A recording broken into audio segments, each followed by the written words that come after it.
예, 날씨가 많이 따뜻해졌습니다. 완전한 봄이 된 것 같습니다. 우리 어제 교회 대청소를 했죠. 예, 봄맞이 대청소를 했는데, 여러분 청소하는 동안 제가 뭐 했는지 아시죠? 옥상에다가 화분이랑 스티로폴 박스 가져다 놓고 저희가 흙을 채웠습니다.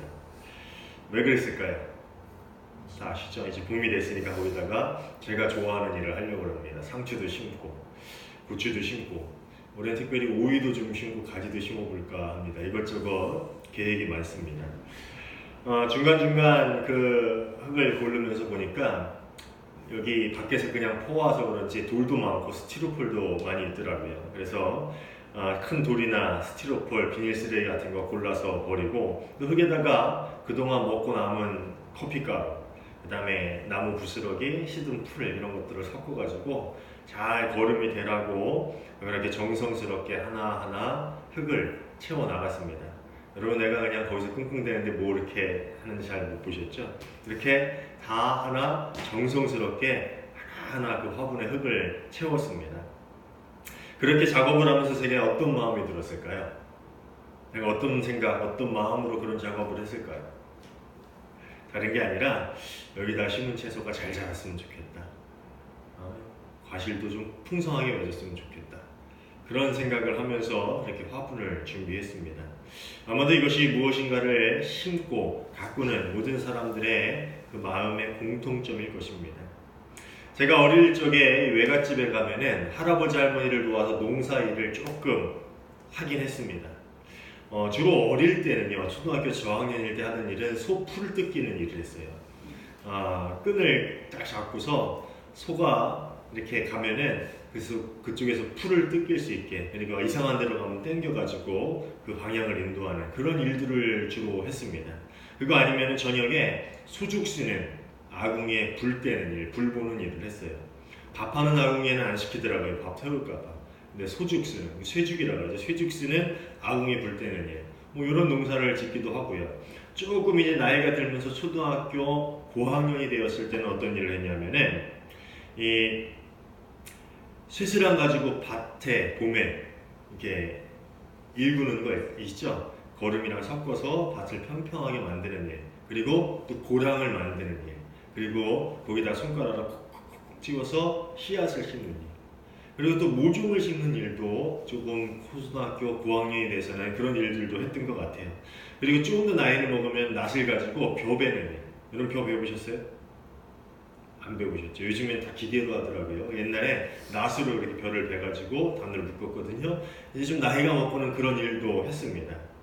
그런데 이 시골 일들 중에 정말 하기 싫은 일들이 있어요.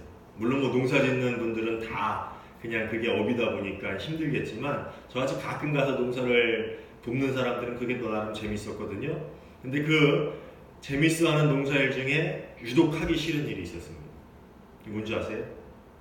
밭에 돌 고르는 일이었습니다. 가끔 시골에 보면은요, 농사를 짓지 않는 밭들이 있습니다. 오래 묵혀뒀던가 아니면은 아주 오랫동안 그냥 농사를 짓지 않고 버려둔 그런 땅들이 있습니다. 그곳에는 풀들도 잔뜩 자라고요. 그 다음에 산에서 빗물에 쓸러 내려온 돌들이 그렇게 많아요. 그래가지고 어떤 때는 이 돌반 흙 반인 것 같은 밭을 거기에 농사를 다시 짓기 위해서 어떻게 하냐, 풀들을 다 뽑고 그 다음에 거기 있는 돌들을 다 걸러냅니다. 쇠스랑으로 이렇게 작은 돌들은 해가지고 긁어서 모으면 되지만, 가끔 이 토사에 밀려 내려와서 큰 돌들이 많은 밭들이 있어요. 그럼 어떻게 합니까? 그걸 다 일일이 들어가지고 바구니 있죠? 바구니에 채워가지고 그것을 밖에다 버리고 하루 종일 그 일만 반복하는 거예요.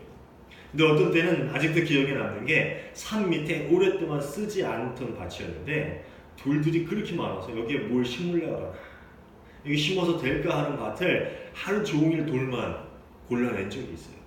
정말 싫더라고요. 흔히 이 농사를 짓지 않고 오랫동안 내버려둬서 황폐해진 땅, 묵은 땅을 가르쳐서 시골에서는 묵정밭이라고 그렇게 부릅니다. 그런데 시골에는요, 이런 밭을 그냥 내버려 두는 법이 없습니다. 오랫동안 묵혀두었다 할지라도 어느 정도 땅이 쉬었다 싶거나 아니면은 또 새로운 무언가를 심어야겠다라는 생각이 들 때면요, 어김없이 그곳에서 풀을 뽑고 돌을 골라내서 거기에 거름을 뿌리고 또 비료를 뿌리고 해서 그곳에 고추를 심거나 들깨를 심거나 참외나 수박 등등의 갖가지 것들을 꼭 심는 그런 곳이 바로 시골입니다. 땅을 그냥 내버려 두질 않아요. 그런데 아까도 말씀드렸듯이 이렇게 농사를 짓는 농부들의 마음에는 한결같이 바라는 것이 있습니다. 그게 뭘까요? 그것은 바로 그곳에 심은 농작물이 무럭무럭 자라서 많은 열매들을 맺기를 바란다라는 것이지요. 그래서 그렇게 햇빛 아래에서 땀을 흘리면서, 땀을 뻘뻘 흘리면서 열심히 일을 하는 것입니다. 곡식이 잘 자라서 풍성한 열매를 맺기를 바라는 마음으로. 꽃을 심는 사람은 모종이 자라서 크고 예쁜 꽃이 피기를 바랄 겁니다. 그런 마음으로 꽃을 심겠지요. 채소를 심는 사람은 싱싱하고 맛난 채소가 자라기를 바랍니다. 아니면 논에다 모내기를 하는 사람들은 그 모들이 가을이 돼가지고 벼가 되어가지고 그곳에서 60배, 100배, 아니 그보다 또 많은 곡식들을, 열매들을 맺길 바라는 마음으로 그 일들을 그렇게 힘들게 감당할 것입니다. 그렇지 않겠습니까? 저 역시 어제 그렇게 그런 마음으로 땀을 뻘뻘 흘리면서 그렇게 흙을 채울 거예요. 여기다가 나중에 오이를 심으면 오이가 주렁주렁 열렸으면 좋겠다. 고추를 심으면 고추가 크고 맛있게 맺었으면 좋겠다. 그것이 무엇을 심는 사람의 마음이라는 것입니다. 아마도 예수님의 마음이 그러하지 않았을까 하는 생각을 해봅니다. 한 해의 농사를 시작하는 농부처럼 예수님께서는 밭에 씨앗을 뿌리셨습니다. 2000년 전 이스라엘 사람들의 마음에 하나하나 한결같은 마음으로, 그리고 2000년 동안 세상의 많은 사람들의 마음 가운데도, 그리고 오늘날 우리의 마음에도 예수님은 열심히 복음을, 하나님 나라의 씨앗을 심고 계시다라는 것입니다. 그것뿐만 아니죠. 씨를 뿌린 후에 예수님은 그분의 보혈로 그 씨앗을 뿌린 밭들을 적셔주셨어요. 2000년 이스라엘에 많은 씨앗을 뿌린 후에, 하나님 나라의 복음을 뿌린 후에 예수님은 그 보혈을 흘려서 그들에게 그 은혜를 적셔주셨다는 것이죠. 그 밭을 적셔주었다는 것입니다. 행여나 씨앗이 말라 죽지 않을까라는 걱정하는 마음으로 그 보혈의 은혜를 그들에게 뿌려주셨고, 오늘날 우리에게도 그렇게 보혈의 은혜를 뿌려주고 계십니다. 적셔주고 계십니다. 한시도 쉬지 않고 늘. 때로는 누가 겨우 자라난 싹을 잘라가지는 않을까라는 염려 때문에 성령님을 보내주셔서 지키시고 보호해 주시기도 하시죠. 이 역시도 한시도 쉬지 않고 늘 우리에게 베풀어 주시는 하나님의 은혜입니다. 왜 그런 일들을 하셨을까요? 왜 살아계시는 동안 쉬지 않고 열심히 씨앗을 뿌리시고 돌아가시면서까지 하나님의 자녀를 걱정하는 마음으로 그 보혈을 흘려주시고 그들을 위해 기도하시고 가셔도 성령님을 보내주셔서 보호하시고 여전히 우리를 지켜주시고 왜 그러실까요? 왜 그런 일을 하실까요? 단 한 가지, 씨앗이 자라서 열매 맺기를 바라기 때문입니다. 하나님 나라의 복음, 천국이라는 씨앗이 자라서 나무가 되고 그것에서 열매가 맺혀지기를 바라는 마음 때문에 30배, 60배, 100배의 열매가 맺혀져서 사람들이 보고 신기해하고 기뻐하고 놀라고 그 열매를 나눠 먹고 그들 또한 하나님 나라의 복음이 심겨지고 그렇게 해서 하나님의 나라가 확장되어지기를 원하시는 마음 때문에 그런 이유 하나로 예수님은 그 생애를 쉬지 않고 복음 전하는 일에 사용하셨고 십자가의 길을 스스로 걸어가셨고 돌아가시면서까지 우리를 걱정하는 마음으로 성령님을 보내주셨다는 것입니다. 그 모든 일이 열매 맺기를 바라는 마음 때문에 행하신 일이라는 것이죠. 그럼에도 불구하고 많은 씨앗들은 열매를 맺지 못하였습니다. 예수님께서 이 땅에 오셔서 씨앗을 뿌리시던 이스라엘 땅에도 씨앗이 뿌려진 많은 사람들의 그 마음에는 각각 다른 반응이 일어났습니다. 어떤 사람은 참여했고 어떤 사람은 별 반응이 없었습니다. 어떤 사람들은 듣고 돌아서서 잊어버렸고 어떤 사람들은 들었을 때는 열광했지만 그 열광이 오래가지 않았습니다. 어떤 사람들은 열광과 현실 가운데서 고민해야 할 것이 너무 많았어요. 그 씨앗이 좋긴 했지만 막상 자라날 그 밭의 현실에 대해서 고민하면서 결국 돌아서서 그 씨앗이 묻혀진 것을 잊은 채 살아가는 사람들도 있었다는 것이죠. 예수님을 따르고 싶어하던 그 돈 많은 청년처럼 말입니다. 땅이 적합하지 않았고 많은 씨앗들은 그렇게 많은 이들의 마음의 밭에서 잊혀져 갔습니다. 사라져 갔습니다. 그러나 예수님께서는 포기하지 않으셨습니다. 많은 씨앗들이 버려질지 모르지만 그럼에도 불구하고 계속 예수님께서는 그들의 마음밭에 씨앗을 뿌리셨고 그 밭을 당신의 보혈로 은혜로 흠뻑 적셔 주셨습니다. 그리고 그 중에 어떤 이들은 열매를 맺기 시작합니다. 그 중에 어떤 이들은 그들의 삶의 자리를 떠나서 예수님을 따르기 시작했습니다. 그리고 그들의 삶의 열매가 맺혀지기 시작합니다. 첫 해에는 30배, 그 다음에는 60배, 그리고 몇 해가 흐른 후에는 100배의 열매가 그렇게 그들의 삶 가운데 맺혀지기 시작했다라는 것이지요. 그리고 그런 똑같은 일들이 오늘날 우리에게도 일어나고 있습니다.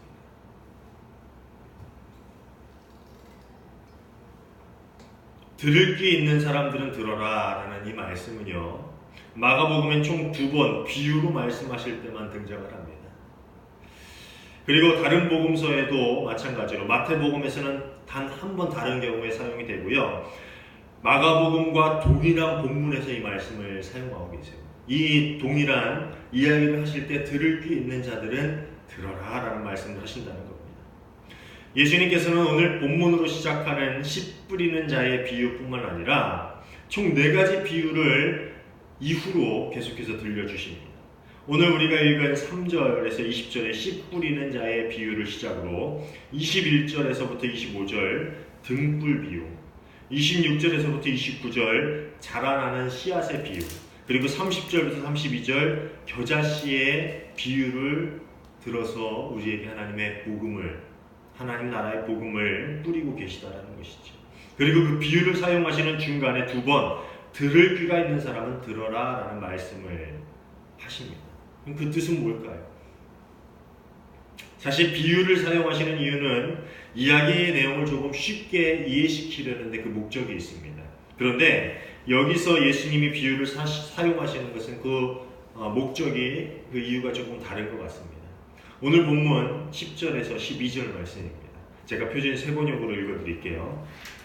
예수께서 홀로 계실 때에 함께한 사람들이 12제자와 더불어 그 비유에 대하여 물으니 이르시되 하나님 나라의 비밀을 너희에게는 주었으나 외인에게는 모든 것을 비유로 하나니 이는 그들이 보기는 보아도 알지 못하며 듣기는 들어도 깨닫지 못하게 하여 돌이켜 죄 사함을 얻지 못하게 하려 함이라. 이 말이 뭘까요? 예수님이 모든 사람들이 그 메시지를 이해하기를 원치 않으셨다. 그 중에 어떤 사람은 이해하기를 원하셨지만 어떤 사람에게는 이해하기를 원치 않으셨다.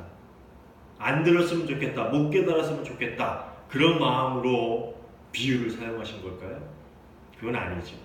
여기서 외인이라는 사람 말하요. 그 외인에게는 모든 것을 비유로 한다라고, 그 외인이라는 사람은 이 예수님 주변에 모여가지고 말씀을 듣고 가르침을 받기를 원하는 사람들을 알는 게 아니라 이 불신앙의 완악한 마음을 가지고 있던 사람들을 말하는 것입니다.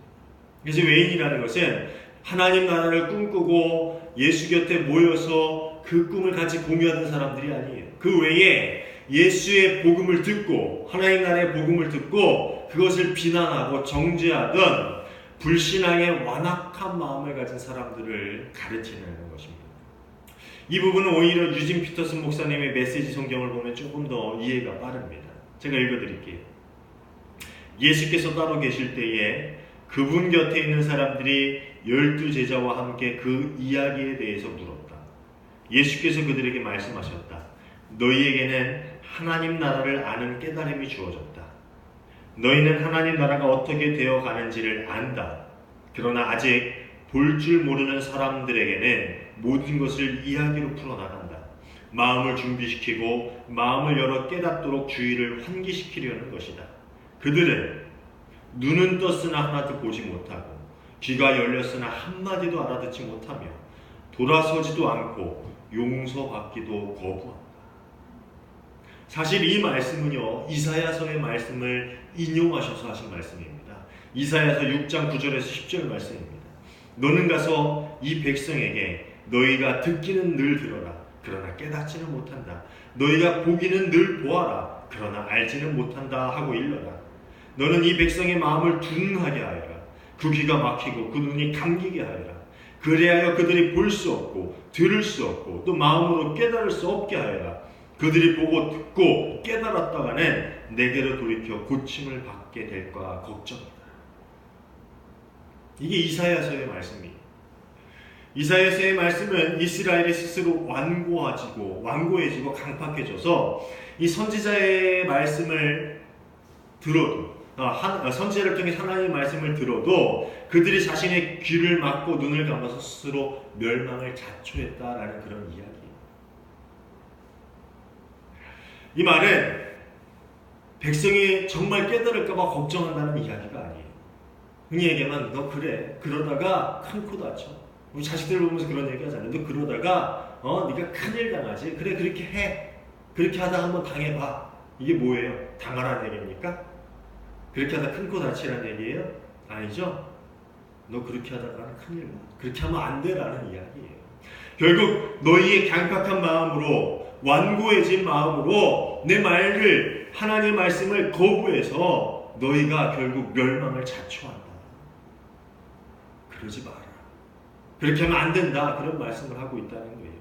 예수님은 이 이사야의 말씀을 인용하시고 외인들이라 부르는 사람들, 대표적으로 바리새인들과 서기관, 그리고 그들과 같은 생각을 가지고 있는 사람들이 자신의 완고함으로 인해서 하나님의 말씀을 받아들이지 못하고 있다라는 말씀을 하고 계시다는 것입니다.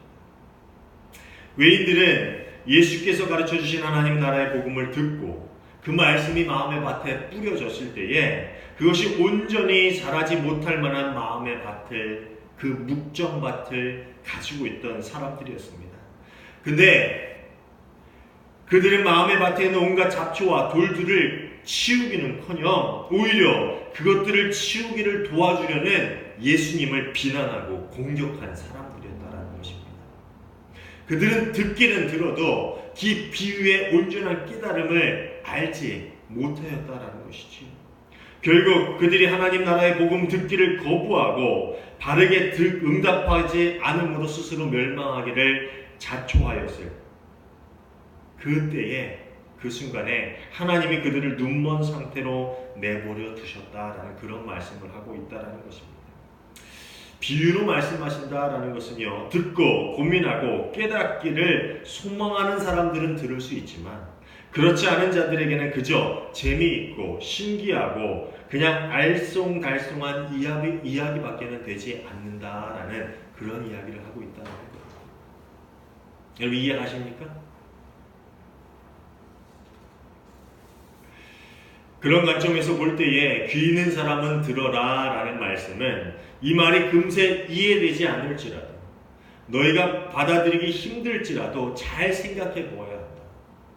절대로 귀를 막거나 눈을 가리면 안 된다. 고민하고 또 고민하고 마음에 있는 세상의 잡초와 돌들을 걷어버리고 마음에 심고 또 심어서 반드시 열매를 맺어야 한다. 왜냐하면 듣지 않으려고 하는 사람, 들어도 깨닫지 않으려고 하는 사람들에게 용서는, 죄사함은 주어지지 않기 때문이다. 이런 예수님의 엄중한 경고인 동시에 간곡한 요청이 바로 이 말씀 안에 숨어 있다는 것이지. 사실 예수님께서 선포하시는 하나님 나라는 당시에 너무나도 파장이 큰 이야기였어요. 왜냐하면 헤롯이나 이 로마의 정부가 그것을 오해하는 때에는요, 예수님의 사역을 일찌감치에 가로막았을 것입니다. 왜냐하면 하나님 나라의 복음, 무슨 다른 나라를 세우려는 줄 알고 반역을 일으키는 줄 알고 그것을 아마 막았을 거예요. 그리고 또 무엇보다도 예수님이 제시하는 하나님 나라의 비전은요, 그 당시 대중들이 원하던 것과는 좀 달랐어요. 많이 달랐지요. 예수님께서 들려주시는 이야기는 그들이 기대했던 이야기와는 달랐습니다. 하나님께서 마침내 이스라엘 땅을 회복해 주시고 그들이 언제나 꿈꾸던 풍성함과 부유함, 즉 샬롬을 주시고 그들을 회복시켜 주실 것이다 라는 그런 이야기가 아니었죠. 그렇죠? 하나님 말씀하시던, 예수님이 말씀하신 하나님 나라의 복음 이야기는 그 이야기가 아니었잖아요. 내가 풍성함을 줄 거야, 부유함을 줄 거야, 내가 회복시켜 줄 거야. 그 이야기가 아니었죠. 그래서 처음에서 말씀드렸듯이 어떤 이들은 별 반응이 없었습니다. 어떤 사람들은 들으면서 시큰둥했습니다. 어떤 사람들은 듣고 돌아서서 잊어버렸습니다. 어떤 사람들은 듣고 열광은 했지만 그 열광이 오래가지 않았어요. 어떤 사람은 그 열망과 소망과 현실 가운데서 고민할 것이 너무 많았기에 결국 망설이다가 다시 예전의 삶의 자리로 돌아가 버리고 말았습니다. 그렇지만 그 중에 어떤 이들은 열매를 맺습니다. 그리고 그동안의 삶의 자리를 떠나서 예수님을 따르기 시작합니다. 비록 그들 중 어떤 이들은 예수님처럼 십자가에 매달리기도 하는데 거꾸로 매달려서 죽임을 당하고, 어떤 이들은 처형을 당하고, 어떤 이들은 유배를 가고, 어떤 이들은 감옥에 가고, 많은 이들은 온갖 고난 가운데서 살아가야 했지만 그들의 삶의 흔적들은 시간이 흘러서 100배, 1000배, 아니 10,000배의 열매를 맺었습니다. 아멘? 우리가 바로 그 열매의 증거이고 증인이지. 이해가십니까? 그 비유를 듣고 그것을 깨닫기를 갈망하고 그 깨달음을 가지고 예수님을 따랐던 사람들의 삶의 열매가 바로 오늘날 우리라는 것입니다. 오늘날 기독교인들이라는 것입니다. 우리가 그 증인이죠. 그런데 오늘날에도 이런 일들은 우리에게 똑같이 일어나고 있다는 것입니다. 우리는 말씀의 홍수 가운데서 살아가고 있습니다. 성경이 넘쳐나고 유튜브만 보면 많은 훌륭한 목사님들의 설교를 들을 수가 있습니다. 서점에는 정말 좋은 신앙 서적들이 넘쳐나고 각 교회에서는 성경 공부를 비롯해서 이런저런 신앙 교육을 하고 있습니다. 우리 교회만 해도 작은 교회지만 성경 공부하잖아요. 그런데 여전히 마음에 묵정밭을 가진 이들은 그 씨앗들이 싹을 틔우지 못합니다. 싹이 나다가도 시들어버립니다. 1년, 5년, 10년이 가도 싹이 틔운 그 상태에서 멈춰서 자라지 못하고 열매를 맺지 못합니다. 많은 이들의 마음에 묵정밭에 있는 씨앗들이 그렇게 사라져 간다는 것입니다. 그런데 그 중에 어떤 이들은 열매를 맺습니다. 그들은 그동안의 삶의 자리를 떠나 예수님을 따르기 시작합니다.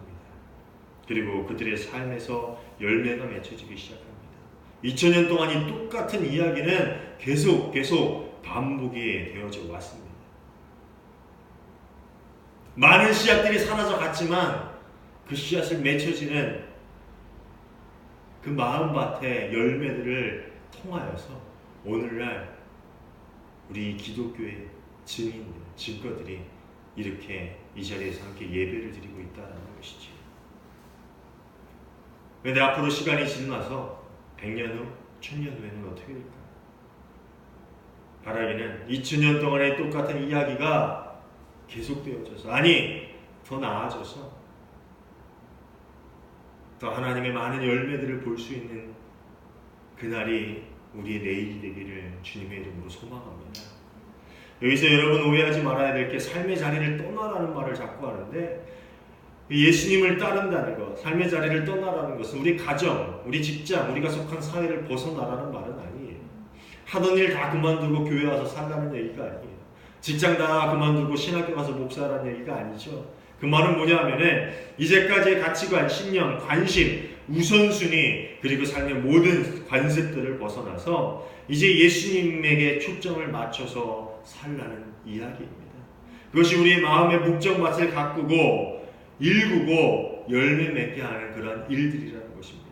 이제까지 내 마음의 삶의 관습들, 이제까지 세상적인 가치 기준들, 이제까지 세상의 모든 생각들이 내 마음속에 돌로 풀로 있다면은 그것을 뽑고 가꾸고 일구어서 그것을 모두 던져버리고 내 마음밭에 이제 예수님이라는 씨앗을 심고 초점을 맞춰서 그것들이 열매 맺도록 하는 것, 그것이 예수님을 따른다는 것, 삶의 자리를 떠나서 예수님을 따른다는 것, 바로 그런 것입니다.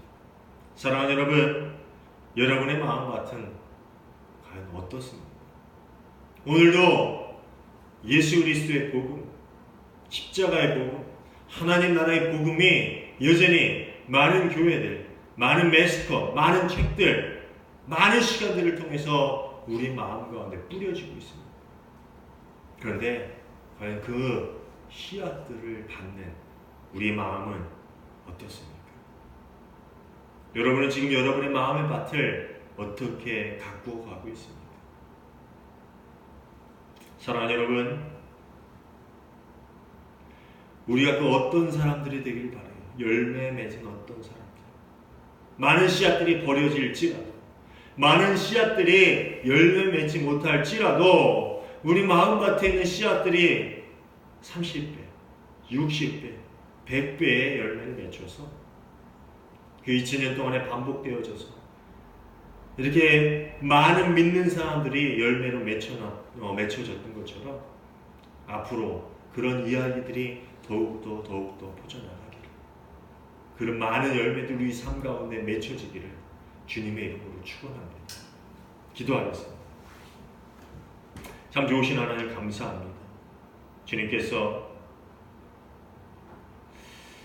저희 마음밭에 하나님 나라의 복음을 오늘도 심어주시고 뿌려주시고 자라게 해주시고 가꾸어 주심에 감사를 드립니다.